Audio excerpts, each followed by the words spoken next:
Hello, I'm Simon Whistler. You're watching TopTenzNet, and in the video today, the top 10 reasons to be wary of the Jinn.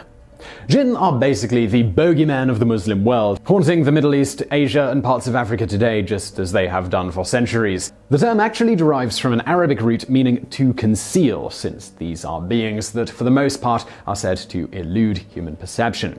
It may be related to the old Iranian jaini, a wicked female spirit, but it entered English as genie, which, in line with the Latin word genus, refers to a guardian spirit. Jinn are at various times both. They can be good, bad, angelic, or demonic, and they're especially interesting among supernatural or mythological entities for a number of different reasons, many of which have a good chunk of this planet scared witless. And in the video, we're looking at 10 of the best, and before we get started, I do want to say, obviously, going to be some difficult pronunciations in this one. I do try my best, as always. If you want to have a go at me, it's what the comments are for. Number 10. They hijack human bodies.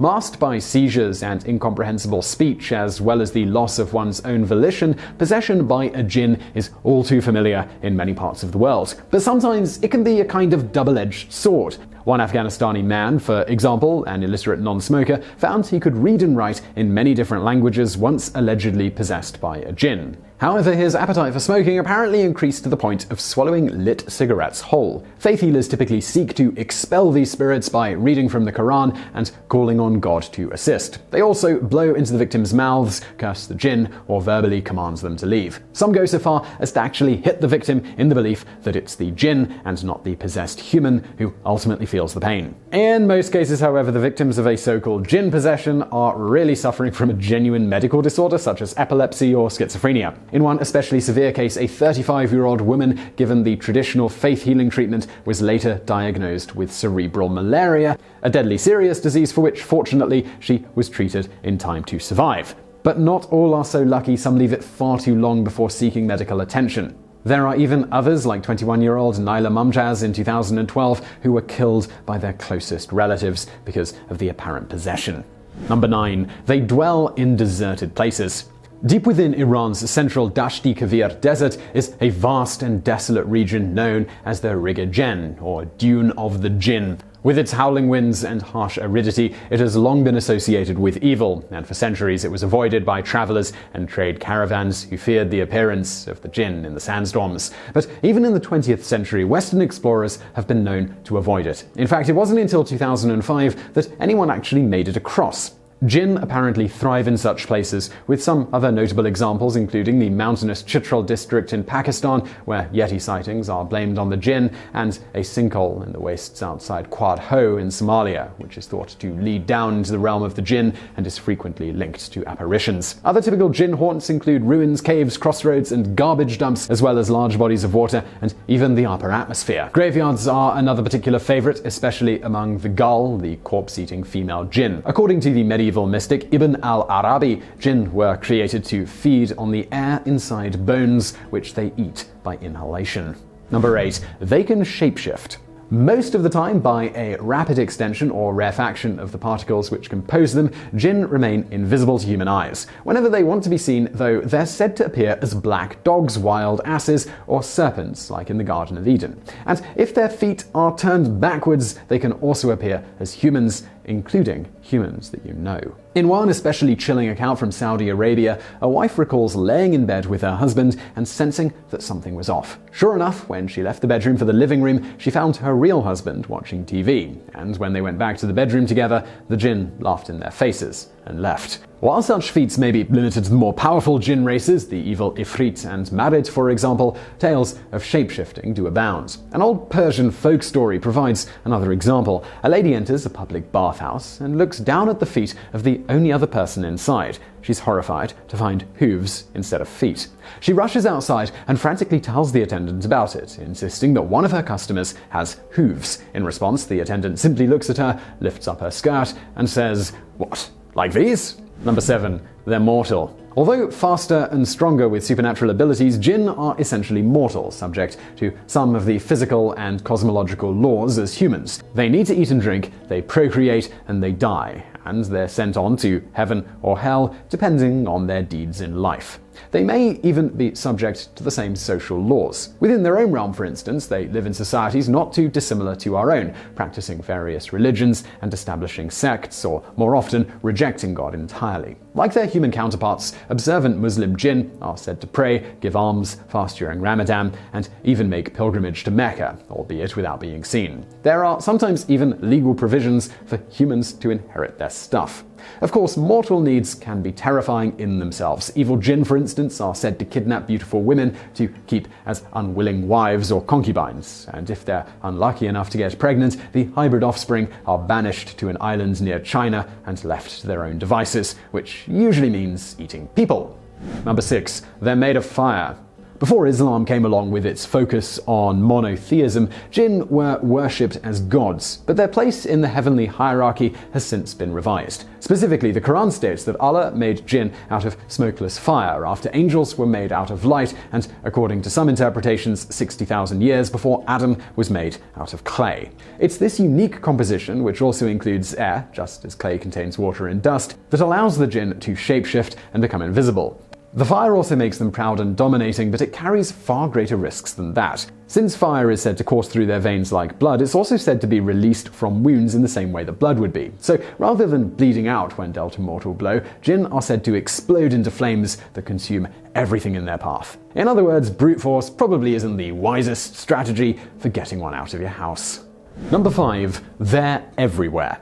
The vast majority of Muslims, even in the West, are essentially forced to believe in the jinn. Those who haven't seen them personally usually know of someone who has, whether it's an elderly relative or just a friend of a friend.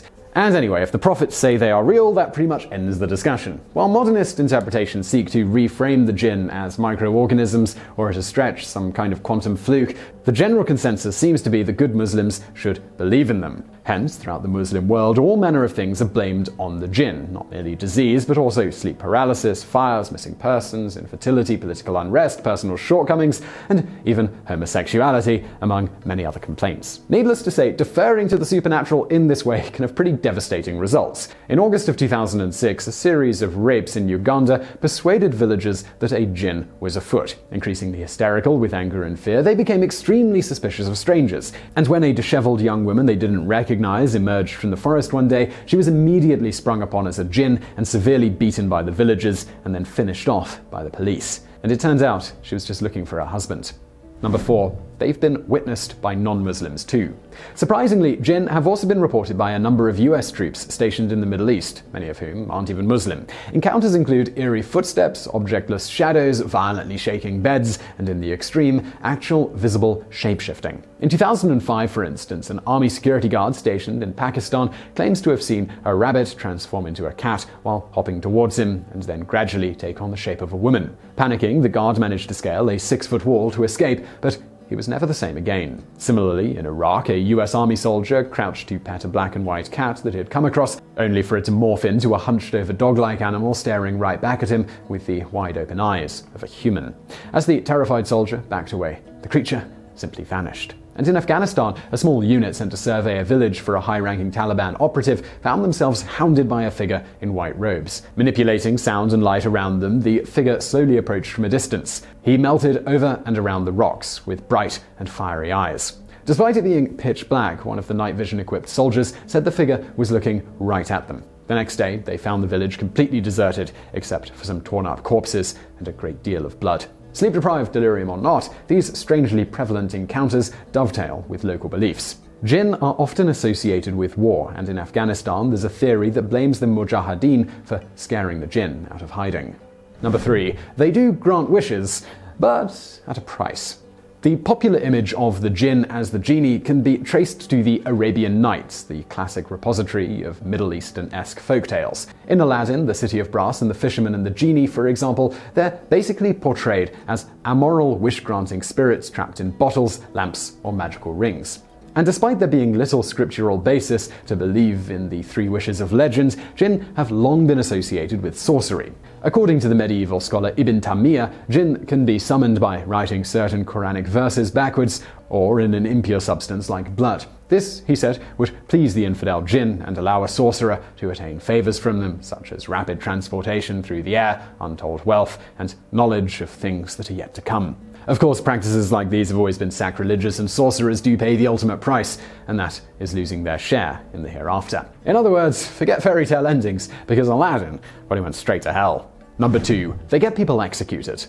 There may be another, more immediate price as well. In Saudi Arabia, a special branch of the religious police is specifically tasked with rooting out witchcraft. Founded as recently as 2009, despite a promise to liberalize laws, the anti-witchcraft unit makes hundreds of arrests every year. And those accused of consorting with the Jinn, they're typically sentenced to death. Convictions tend to be frivolous, often based on little more than anonymous tip-offs and officials' gut feelings. But in some cases, suspects don't even deny the charges. In 2013, for instance, an Egyptian man living in Mecca threatened to unleash a horde of Jinn against the police that came to arrest him. And things are just as bad in Iran, even for the ruling elite. Between late April and early June of 2011, dozens of President Ahmadinejad's inner circle were arrested for consulting with the Jinn. Even Ahmadinejad himself is said to have met twice with the country's most notorious sorcerer, Sayyid Sadiq, a man who claims to be in regular contact with the Jinn of the CIA, Israel's Mossad, and various Arab Gulf states. Although the president denied the allegations and at one point even laughed them off, the ringleader, Abbas Ghaffari, was imprisoned for summoning a Jinn and giving his interrogator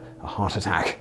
Number 1. There's one for every one of us. Disconcertingly, every human being is thought to be assigned a special type of Jinn called a Qarin, or Jinn comrade. The sole purpose of this Jinn is to corrupt and kill us in order to be free. For some, this explains away the actions of suicide bombers, and could also explain the nature of ghosts. That is, as the liberated Qarin that are left behind. Even Muhammad had a Jinn comrade, it is said, although his converted to Islam and was only interested in good. But for the rest of humanity, Qarin are assumed to pose not only the threat of corruption or death, but a second, more indirect threat of disclosure. Having lived with their humans since birth, they are said to know absolutely everything about them, and that means anyone able to communicate with the Jinn, an unscrupulous faith healer say, could access those secrets as well. As far as the belief in Jinn goes, it's almost as if everyone has their own built-in magical truth serum. There is some hope, though, to silence a Qarin's whispering and blow out his flame for good. One is advised to continually recite specific verses from the Quran,